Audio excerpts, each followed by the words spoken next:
ఏట్రా సూరిగా ఈ చిన్ను బింది మీద నీకు 10 రూపాయలు కావాలా? ముసలిదానికి జబ్బు చేసింది, మందులు కొనాలి. అరే సూరిగా, సరదాకెవ్వడు ఏ సరుకు తాకట్టెట్టడ్రా. ఇక్కడున్న ప్రతి వస్తువు వెనకాల ఒక కన్నీటి కథ ఉంది. ఇప్పుడు ఈ బిందులు, బకెట్లు ఇటు కదలేటో తెలుసా? అన్ని ఆకలి కథలే. ఈ అండాలు, గుండెలు ఇటు కదలేటో తెలుసా? ఎదిగిన ఆడపిల్లల అత్తోరు ఇళ్ళకి పంపడం, పొరుళ్ళు, పుణ్యాలు, సేమంతాలు కథలు. ఇప్పుడు ఈ తాళిబొట్లు ఉన్నాయి, వీటి కదలేటో తెలుసా?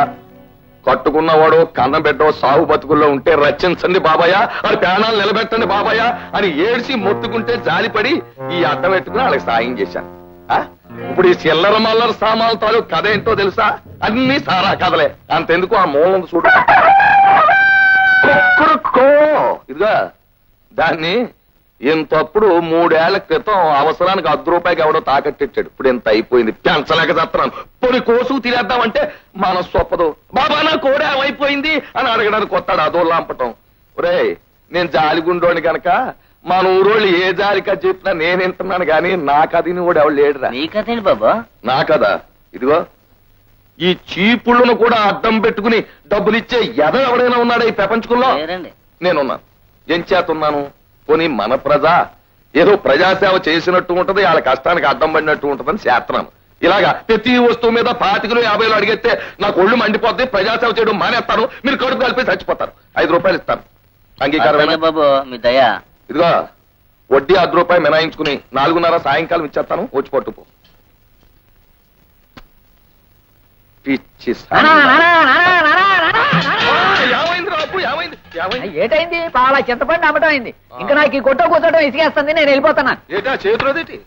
బెల్లముక్క అమ్మింది పావులా చింతపండు, తింటుంది 1/2 కిలో బెల్లమనే ఇలాగిచ్చి.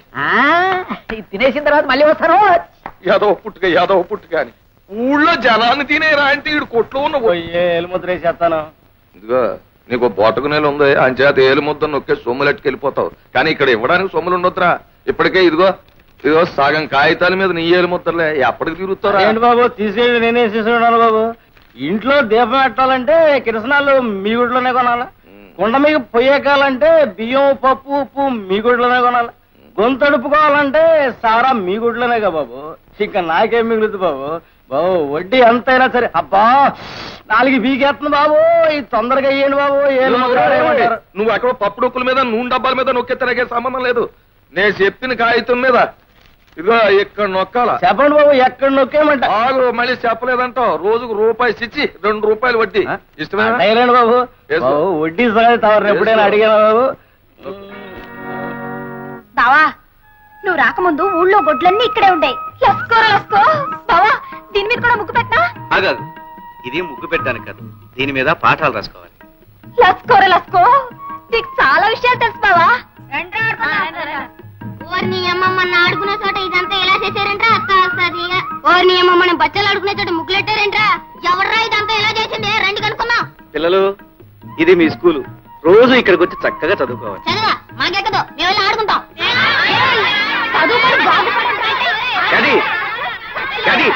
ఉండవే, పిల్లల్ని స్కూల్కి రప్పించడానికి కొట్టడం పద్ధతి కాదే.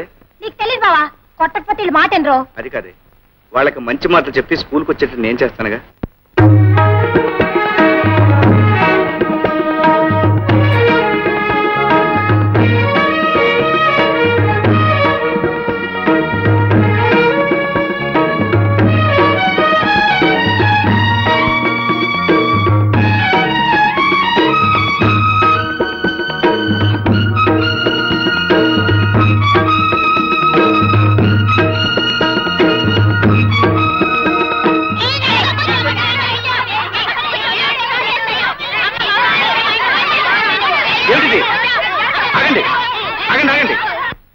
బళ్ళు ఇలా అల్లరి చేయవచ్చా? ఊరుకోండి. అసలు మీరు ఎందుకు గొడవ పడుతున్నారు? వీడిని చూడండి, నన్ను తోసేసాడండి. దెబ్బ తల్లి రక్తం వస్తుందండి. ఈడే ముందు నన్ను తోసాడండి, నాకు వస్తుంది రక్తం. మంత్రి గారండి, వీడు మా ఇంట్లో గొడ్లుగా పేడెత్తేదవండి. నా పక్కన కూర్చుంటే దూరంగా తోసాడు. మంత్రి గారు, మేము గ్రామంలో ఈడు గూడెవాడు, ఈయన దూరంగా కూర్చోబెట్టండి. నేను ముట్టుకుంటే మా అమ్మ నన్ను కొడుద్ది. మంత్రి గారు, మేము ఉన్నవాళ్ళమండి. ఆ లక్ష్మి వాళ్ళేమో లేని వాళ్ళండి. వాళ్ళ నాన్న మా నాన్న దగ్గర చేతులు కట్టుకుంటాడండి. ఇది వచ్చి నా పక్కన కూర్చుంటుందండి. పిల్లలు, మీరందరూ ముందు ఒక విషయం నేర్చుకోవాలి. మనం అందరం ఒక్కటే. వాళ్ళు తక్కువ, మేము ఎక్కువ అనే భేదం ఉండకూడదు. అదేలేదండి వాడు గుడ్లు కాసేవాడు మీకు కామందులం ఇద్దరం ఒకటేలా అవుతాం. మేము బ్రాహ్మణం ఈడు కూడేవాడు ఇద్దరం ఒకటేలా అవుతాం. మాకేమో డబ్బుంది వాళ్ళకి లేదండి అందరూ ఒకటేలా అవుతామండి. చూడు పాప, బ్రతకడానికి. ఆ పాప గాలే పీలుస్తుంది, నువ్వు గాలే పీలుస్తున్నావు, అవునా? అవునండి. ఇంతకు ముందు నీకు దెబ్బ తగిలినప్పుడు రక్తం వచ్చింది కదా, అవునండి. అది ఏ రంగులో ఉంది? ఎరుపు రంగులో ఉందండి. మరి వాడి రక్తం ఏ రంగులో ఉంది? ఎరుపు రంగులోనే ఉందండి. ఇద్దరు రక్తం ఎరుపుగానే ఉంది కదా, అప్పుడు మీ ఇద్దరు ఒకటేగా? అవునండి. అందరూ ఒకే భూమి మీద ఉంటున్నాం, అలాంటప్పుడు మనం అందరం ఒకటేగా? పిల్లలు రండి, వచ్చేలా వరుసగా నిలబడండి. వరుసగా. ఇప్పుడు మీరందరూ ఒకరి చేతిలో కూడా పట్టుకోండి. నేను చెప్పినట్టు చెప్పండి. మేమంతా ఒక్కటే, మేమంతా సమానం. ఇంకోసారి చెప్పండి.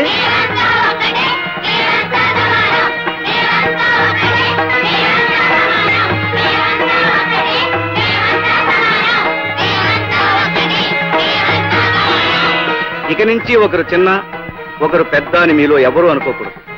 రేపటి నుంచి మీరందరూ ఒకే రంగు బట్టలు వేసుకురండి. అప్పుడు అందరూ ఒకటిగా కనిపిస్తారు, అంతా సమానం అనిపిస్తారు. రాము, లక్ష్మి నువ్వా? ఎంతసేపు అయింది వచ్చి? నువ్వంతా ఒకటే అని పిల్లలకు చెప్పడం మొదలుపెట్టినప్పుడే వచ్చాను. అవును లక్ష్మి, ముందే పసివాళ్ళ మనసుల్లో సమానత్వం కలిగిస్తే రేపు పెద్దవాళ్ళు అయ్యాక వాళ్ళలో హెచ్చుతగ్గులుండవు. నిజమే రాము. అలా నడుస్తూ మాట్లాడుకుందామా? రాము, దేశానికి వెన్నెముక పల్లసీమలని శంకరం మాస్టారు నాతో ఎన్నోసార్లు చెప్పేవారు. అలాంటి పల్లెకి నీలాంటి మనిషి ఊపిరి ప్రాణం. రాము, మనసుండే ఆలోచన ఉన్న ఏ మనిషికైనా నీ ఆశయాల్లో పాలు పంచుకోవాలనిపిస్తుంది. నాకు అవకాశం ఇవ్వు. రేపటి నుంచి నేను స్కూల్కి వస్తాను.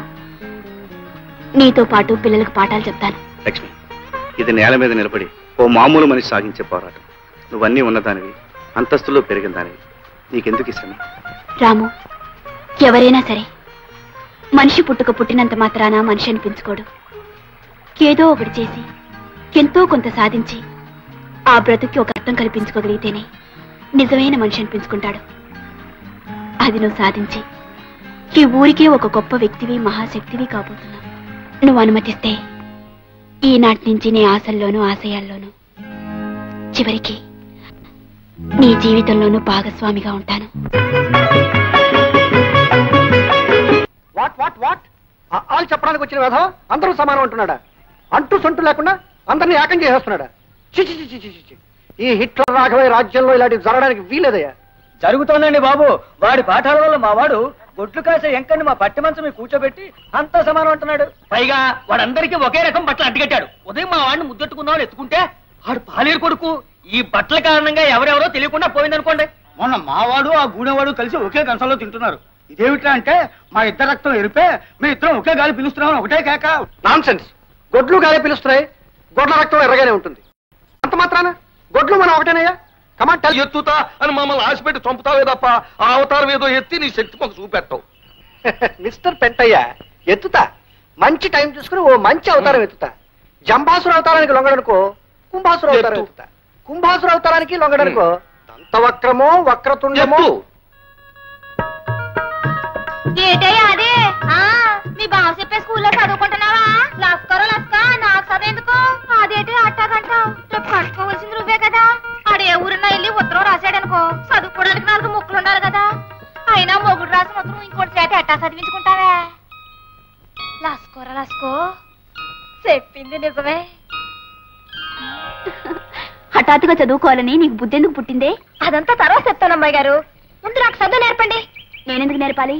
మీ బావ మంచి మాస్టర్ కదా, ఆయన దగ్గర నేర్చుకో. లస్కరో లస్కో, మా బావ దగ్గర నేర్చుకోవాలంటే నాకు సిగ్గేస్తుంది. నేను మీ దగ్గర చదువుకుంటాను. చెప్పండి. అక్షరాలు రాసిస్తాను, కుదురుగా కూర్చొని